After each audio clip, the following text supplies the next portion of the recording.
محمد وعلى آل محمد كما صليت على إبراهيم وعلى آل إبراهيم إنك حميد مجيد اللهم بارك على محمد وعلى آل محمد كما باركت على إبراهيم وعلى آل إبراهيم إنك حميد مجيد۔ حضرت کعب بن مالک رضی اللہ تعالیٰ عنہ کا بیان جاری ہے، اور آج اللہ تعالیٰ کے فضل سے یہ چھٹا روز ہے جس میں ہم اس لمبی حدیث کی تدریس مکمل کر رہے ہیں۔ اس میں انہوں نے بیان کیا آخر میں سارا واقعہ بیان کرنے کے بعد کہ سورہ توبہ میں کی آیات میں اسی واقعے کی طرف اشارہ ہے جو میرے ساتھ پیش آیا۔ ان آیات کا ترجمہ اس طرح پر ہے کہ اللہ تعالیٰ مہاجرین اور انصار پر جنہوں نے تنگی کی گھڑیوں میں آپ کی پیروی کی اور صدق و صفا کا مظاہرہ کیا، رجوع برحمت ہوا، اور ان تین پر بھی جو پیچھے رہنے دیے گئے تھے، یہاں تک کہ اس پاداش میں زمین باوجود فراخی کے ان پر تنگ ہو گئی۔ اور پھر ان آیات میں اتقوا اللہ وکونوا مع الصادقین تک کا مضمون اسی بارے میں ہے، یہی مضمون چلتا ہے۔ حضرت کعب بن مالک یہ بھی کہتے ہیں کہ اسلام لانے کے بعد اللہ تعالیٰ کا یہ سب سے بڑا فضل تھا کہ اس نے مجھے سچ بولنے کی توفیق دی اور اس برکت کی طرف میری رہنمائی فرمائی، اور میں حضور صلی اللہ علیہ وسلم کے سامنے جھوٹ بولنے کے گناہ سے بچ گیا۔ دیکھیں کس طرح اخلاص کے ساتھ انہوں نے اللہ تعالیٰ کے اس فضل کا ذکر کیا، شکر نعمت کے طور پر کہ اللہ تعالیٰ نے مجھے سچ بولنے کی توفیق دی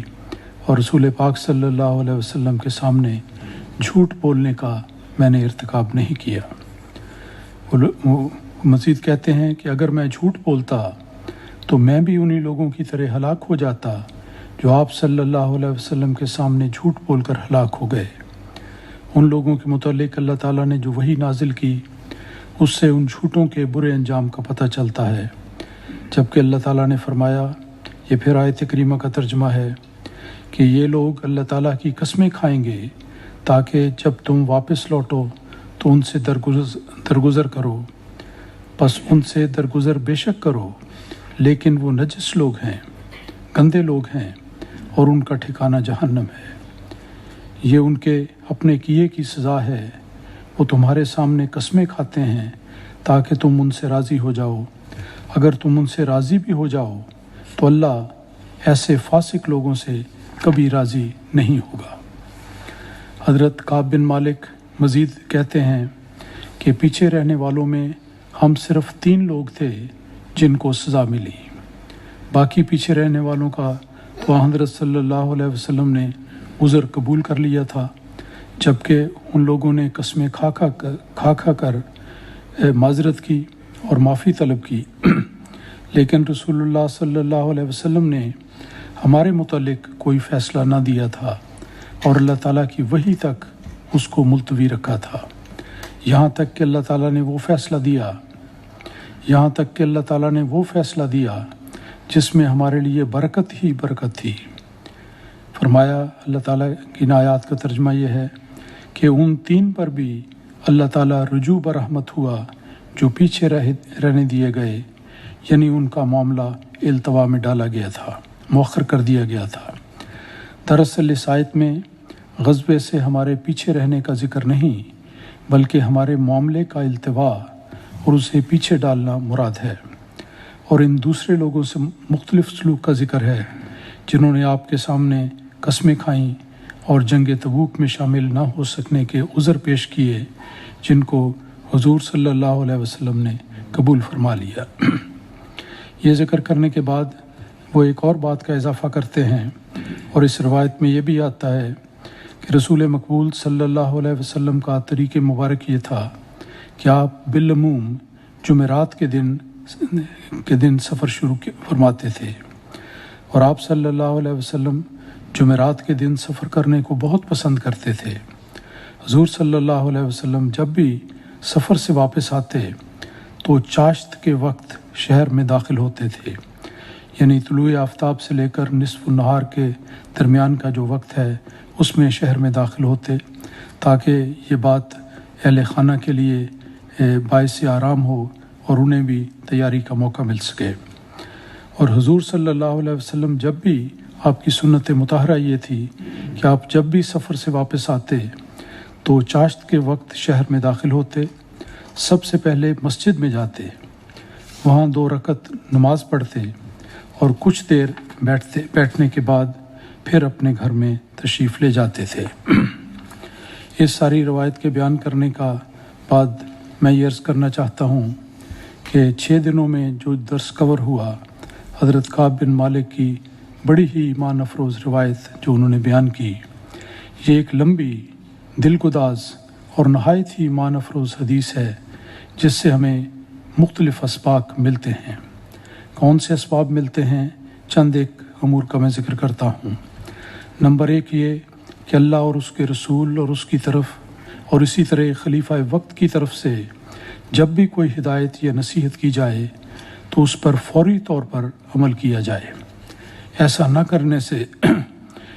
کرنے سے بسا اوقات انسان اس نیکی سے محروم ہو جاتا ہے، جیسا کہ اس حدیث میں ذکر ہوا ہے۔ نمبر 2، جب بھی نیکی کرنے کا کوئی موقع ملے تو اس کے کرنے میں تاخیر نہیں کرنی چاہیے۔ بسا اوقات انسان سوچتا ہے کہ بس یہ نیک کام تو ہے، میں آج کر لوں گا یا کل کر لوں گا، لیکن ایسا کرتے کرتے بعض اوقات وہ موقع ہاتھ سے نکل جاتا ہے۔ اور تیسری بات یہ ہے کہ اگر کوئی ابتلا پیش آئے تو اس پر بہت استغفار کرنا چاہیے اور اللہ تعالیٰ سے ثبات قدم کی دعا کرتے رہنا چاہیے اور ہمیشہ سچائی سے کام لینا چاہیے۔ چوتھے یہ کہ بعض اوقات مشکل میں گھرے ہوئے آدمی کو مختلف لوگوں کی طرف سے خواہ از راہ ہمدردی ہی کیوں نہ ہو، بسا اوقات غلط مشورے دیے جاتے ہیں، مختلف باتیں اسے پڑھائی جاتی ہیں یا سکھائی جاتی ہیں۔ ان حالات میں نہایت احتیاط سے کام لیتے ہوئے سچ پر قائم رہنا چاہیے اور کبھی جھوٹ کا سہارا نہیں لینا چاہیے۔ پھر یہ بات بھی ہمارے لیے سبق کا موجب ہے کہ بعض اوقات سزا یافتہ لوگوں کو دنیاوی باتوں کا لالچ بھی دیا جاتا ہے۔ بہت باتیں ان کو بتائی جاتی ہیں کہ اگر تم یہ کر لو تو تمہیں یہ فائدہ ہوگا، یہ فائدہ ہوگا۔ یہ دراصل ان کے لیے ایک امتحان ہوتا ہے۔ ایسے وقت میں مضبوطی سے قائم رہتے ہوئے ان باتوں کو سختی سے رد کر دینا چاہیے، جیسے حضرت کعب بن مالک کی روایت میں نمونہ ملتا ہے کہ جب ایک بادشاہ نے انہیں اپنے ہاں جانے کی دعوت دی اور بڑے عزت و اکرام کا وعدہ کیا تو حضرت کعب بن مالک نے سمجھا یقیناً یہ میرے لیے ایک ابتلا ہے۔ انہوں نے اس کا خط لیا جو ایلچی لے کر آیا تھا اور ایک جلتے ہوئے تندور میں ڈال دیا کہ یہ ہے اس کا جواب، جا کر بتا دینا۔ پھر ایک اور بات جو ہم اس حدیث سے اخذ کر سکتے ہیں وہ یہ ہے کہ دینی رہنماؤں یا نظام جماعت کی طرف سے جو بھی ہدایت دی جائے اس پر صدق دل سے عمل کیا جائے۔ اس سلسلے میں کوئی رشتہ داری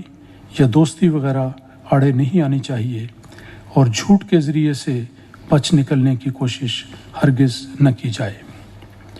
اس حدیث سے ایک بہت بڑا سبق یہ بھی ملتا ہے کہ ہمیشہ جھوٹ سے کلیتاً اجتناب کرنا چاہیے۔